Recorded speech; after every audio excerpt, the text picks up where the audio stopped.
Pars du point de vue que toutes les peurs que tu as vont arriver. J'ai même eu un cambriolage et le mec a tué le chat et qui en a foutu de partout sur les murs.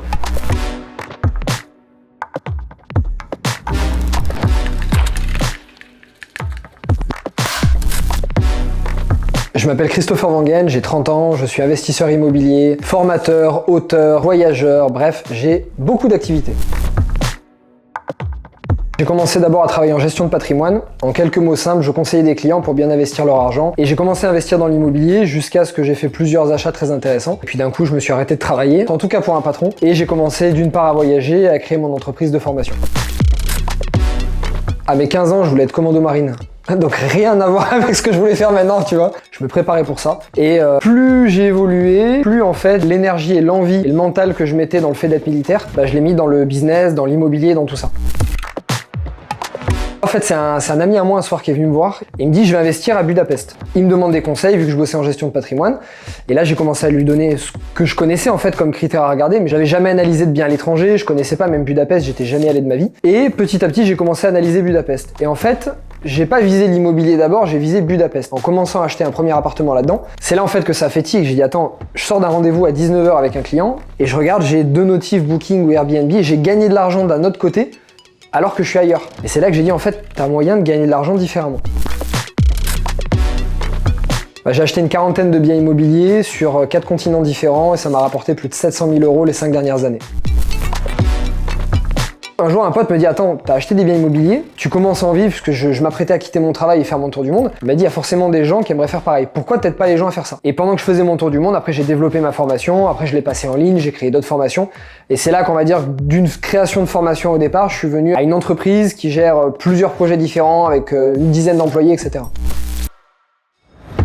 Le début de ma carrière business, je crois que je l'ai vraiment dit à personne ça, je vendais des boxers Calvin Klein à mon lycée. J'avais envie de m'acheter des boxers Calvin Klein sur Amazon et si on les achetait en groupe, c'était moins cher. Je me suis mis à acheter des boxers, je rentrais chez moi, j'avais les packaging d'un côté, les boxers de l'autre, je préparais toutes mes commandes. Le lendemain, j'allais en cours, je distribuais les commandes, il y avait des jours où je me faisais 300 balles dans la journée de vente de boxers Calvin Klein à 18 ans, il y a des jours j'allais au lycée. Juste pour vendre des boxers, j'avais même pas cours.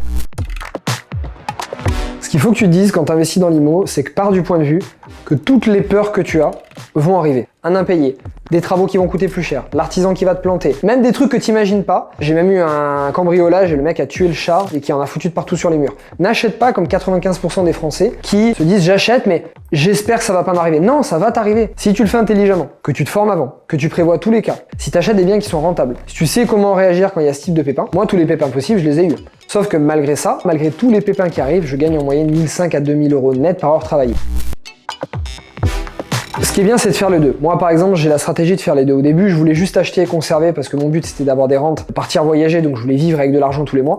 Et en fait, très vite, j'ai compris que si tu ne revends pas les biens, t'es bloqué par la banque plus facilement. Moi, je vois le fait de revendre un bien immobilier comme tu recules d'un pas pour mieux sauter de 10.